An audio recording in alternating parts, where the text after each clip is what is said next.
Good day, I'm Lisa Rowe and this is your JIS News for Wednesday, February 7, 2024.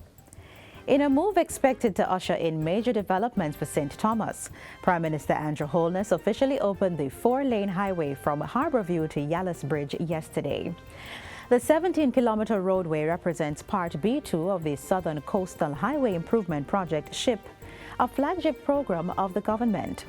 Mr. Holness says this is the largest investment in St. Thomas since the Morant Bay Rebellion and serves as a testament that the parish is at the forefront of the government's agenda.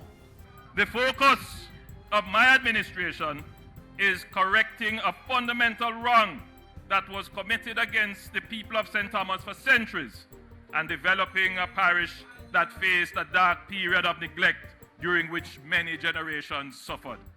This government, your government, has declared St. Thomas and the whole eastern corridor of Jamaica as the new frontier of development. This flagship project of my administration is much more than a new road. It will significantly enhance critical infrastructure that is important for your well-being. Mr. Holness revealed that the road would be monitored and carefully studied, particularly in its first 2 years of use, to ensure drains and other features are performing optimally and can be corrected quickly. Minister without portfolio in the Ministry of Economic Growth and Job Creation, Everald Warmington, says it will have a big impact on the lives of residents. It is a big deal because the people leaving from JIS to Harbourview no longer have to sit behind trucks laden with aggregate for an hour to reach Kingston. It is a big deal as you can plan your affairs, have them done in Kingston or St. Andrew, in St. Thomas, and be at home or play in a good time. The project also included infrastructure for water and telecommunications. Meanwhile, Prime Minister Andrew Holness has outlined several new developments slated for St. Thomas. Among them is the ongoing work to develop Morant Bay into a model town, along with the bypass that goes around it. Mr. Holness also assures that directions have already been given for the development of a museum in the parish capital. The planned Museum of the Modern History of Jamaica will document and preserve artifacts starting with the Morant Bay Rebellion to the present. Also to come is the development of the parish courthouse and a park on the seafront. St. Thomas is witnessing a remarkable change in its infrastructure, particularly its roadways and public facilities. The Southern Coastal Highway Improvement Project is a key catalyst for this transformation, connecting Harbourview in St. Andrew to Port Antonio in Portland. The highway is set to enhance the economic foundations of St. Thomas, offering numerous opportunities for its residents. Pointing to the newly developed Suncoast Beach Club homes, the Prime Minister adds that there will also be an explosion of housing developments in the parish due to the new highway. In other news, the new social housing program NSHP is nearing its initial target of 200 units. Up to last Friday, the program has delivered 197 homes to needy Jamaicans, and Prime Minister Andrew Holness says the target for the next fiscal year will be 500 homes.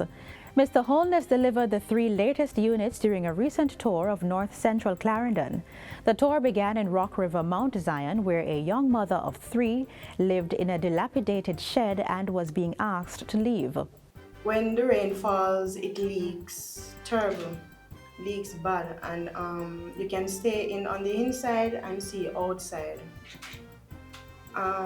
Insects and so on used to play with in there. We weren't comfortable. We have to wash plate in there. We have to do everything in there, whereas when the rain falls. Another beneficiary had not had a proper home since the 1988 hurricane.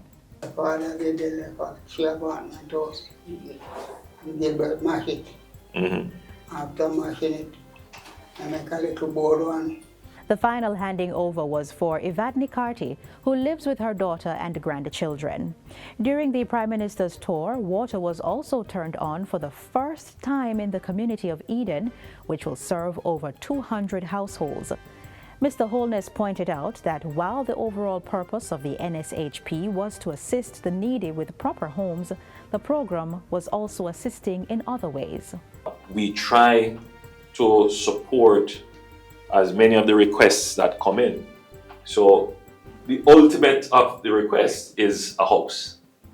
But we help literally each year thousands of people with small grants. Some people just need a door and a window, or to replace their bathrooms, their sanitary facilities. Some people need an additional room. Sometimes their house is on the verge of collapsing and we help to restore and strengthen. Still on housing, Prime Minister Andrew Holness is assuring Jamaicans that the National Housing Trust, NHT, is being prudently managed with strong internal mechanisms in place to protect the resources of its contributors. Mr. Holness made the declaration as he addressed the NSHP handing over ceremony in Beckford Crawl, Clarendon last Friday.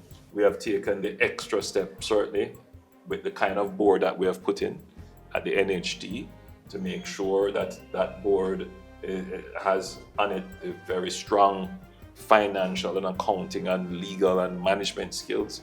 And in terms of policy direction and guidelines, we have been very clear to the NHT management that whatever they do, they must take the strongest possible measures to protect contributor funds. The NHT is entrusted with increasing and enhancing the stock of available housing in Jamaica.